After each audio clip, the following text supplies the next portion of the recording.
Urban chickens in Red Deer. Thanks to bylaw number 317 passed on July 7th, Red Deer residents can now apply for licensing to keep up to 4 chickens on their property. This bylaw is simply the chicken bylaw, and it all started with a pilot project approved by the city on February 21st, 2012. Urban chickens are a controversial topic in many cities across the country. Cities like Victoria, Vancouver, Guelph, and Montreal have passed an urban chicken bylaw just like Red Deer. However, other major Canadian cities like Edmonton and Calgary ban backyard chickens and fine their owners. Issues about noise, smell, and the hens being abandoned are among the concerns of these municipalities. Of course, these are concerns in Red Deer too, and as a result, there are rules and regulations to follow if you decide to be a backyard farmer here in Red Deer.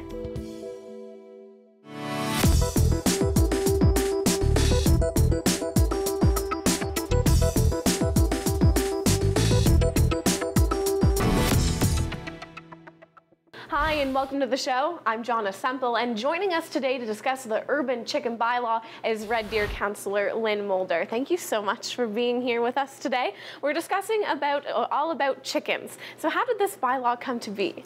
Well, it was kind of an interesting way it came about. It came about kind of incidentally, where it was brought to the attention of the media. So there was an article on it in the paper, and people said, well, we don't have a bylaw that covers that. And so then it came to our attention by other people in the community that we needed a bylaw to look at chickens. And this all started from a pilot project. Can you tell us a little bit about that? Absolutely. This was almost, I think, 3 years ago that we started with urban chickens. For about the first year, we just kind of identified where they were, and then we had 30 families with chickens, and that was our pilot project. We gave them a year, and actually we gave them more than a year. And we visited every site, and we had people from the province that was there as well to help and to make sure that the coops were great, so a lot of tours and whatnot. And as a result of that, there were 4 complaints. One was a rogue rooster, and one was a rooster that was making a noise. Okay. And the other 2 was smell and noise. And the bylaw officer went out and didn't see that there was any issue. Oh, okay. So since the pilot project, what changes have been made for the bylaw? Well, we started out being allowed 6 chickens in the pilot. We moved to 4, and that was to address some of the concerns that our public had about less chickens, less smell.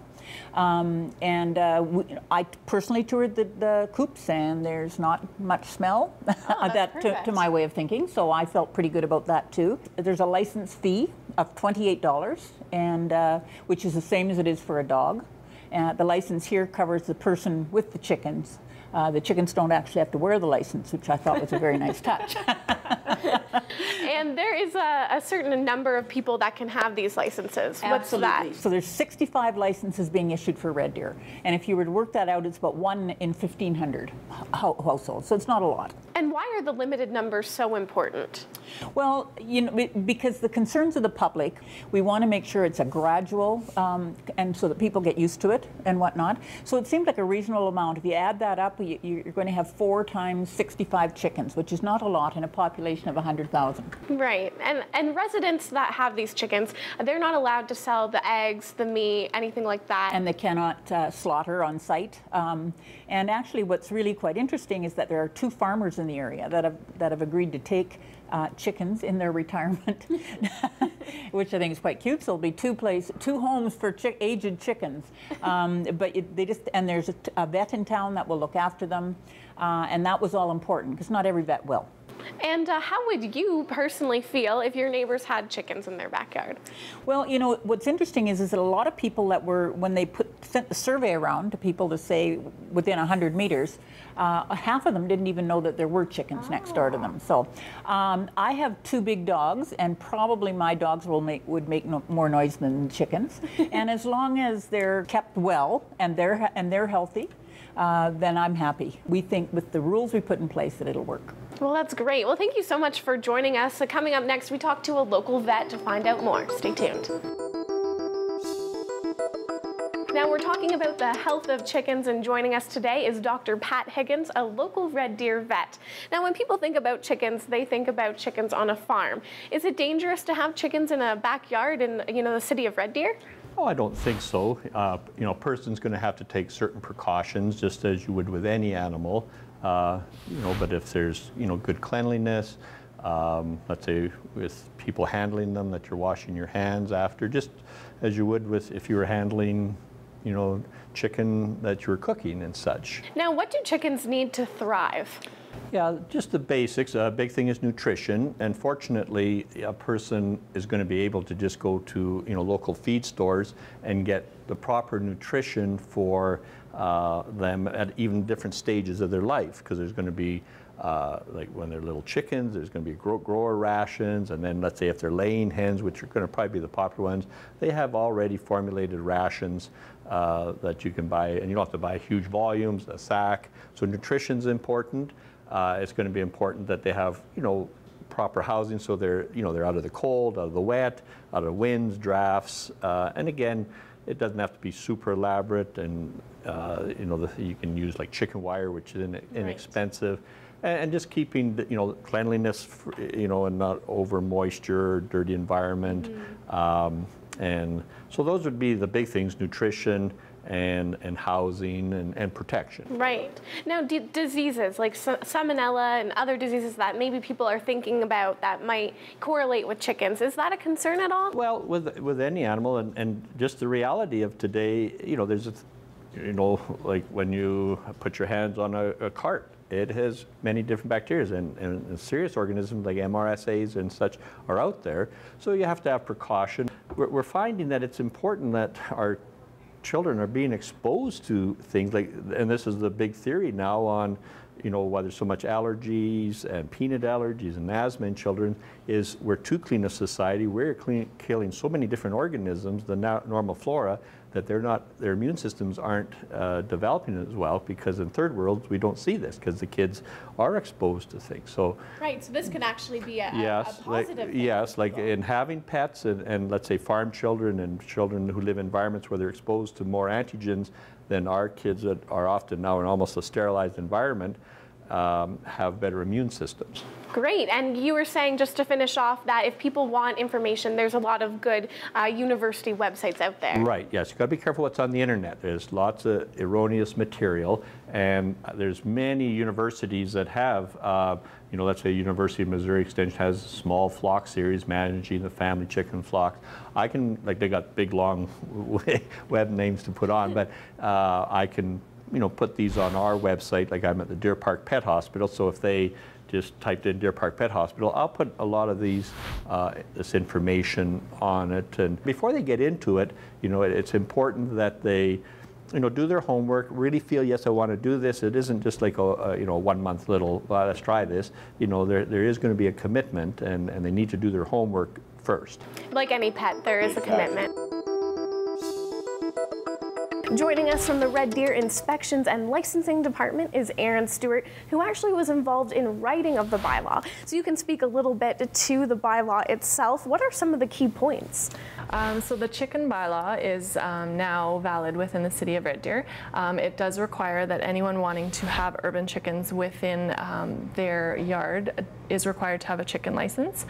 They apply for that on the 3rd floor of City Hall with the Inspections and Licensing Department.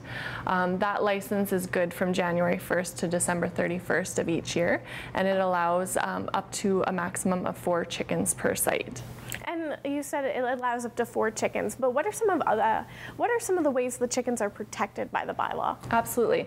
So the bylaw helps to protect both the chickens as well as neighboring properties, adjacent property owners. So the bylaw does have specific requirements in place so that the coop size meets minimum requirements. They're required to have an outdoor enclosure, which is required to have bare vegetated earth for them. They have to provide the hen with food, water, shelter, light, ventilation, care, basically the essentials that would help the hen maintain good health. There's also requirements in the bylaw in place to protect adjacent property owners, as I had indicated.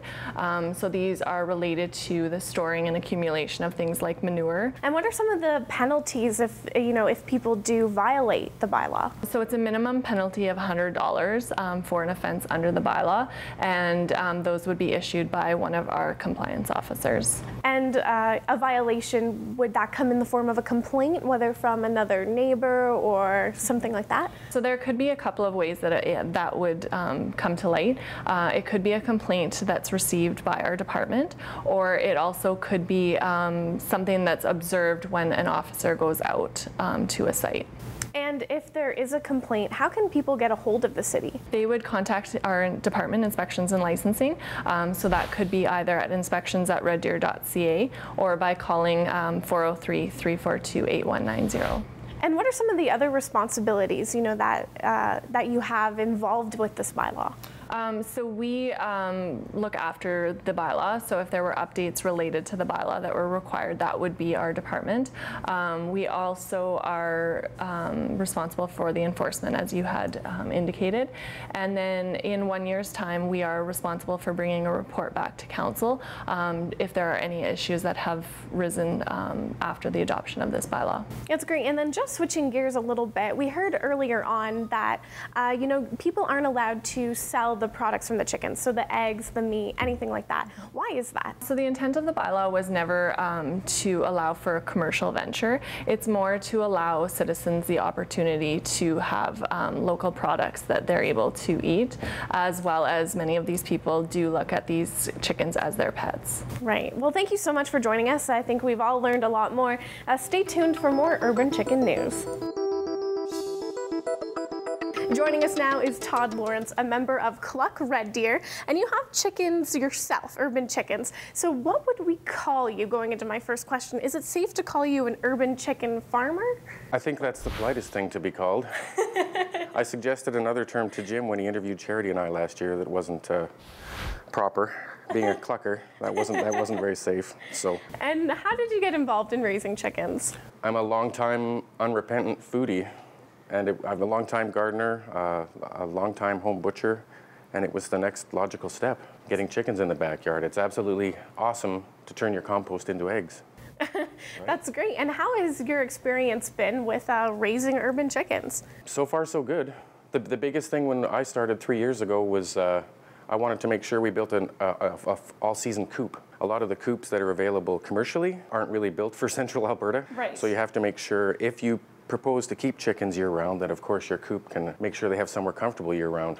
And how does that work during the winter? Is it heated? I have a 60-watt light bulb that's in there more to make sure the girls get enough light to keep in lay than it does for heat, but it's worked out to be beneficial in the heat department too.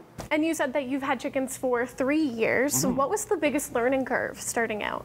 I suppose it's just learning what they wanted on a daily basis. I suppose it can be an analog to having any other pet, right? If you're a good pet owner, you're going to take care of your pets. If you're a poor pet owner, then your pets are going to suffer.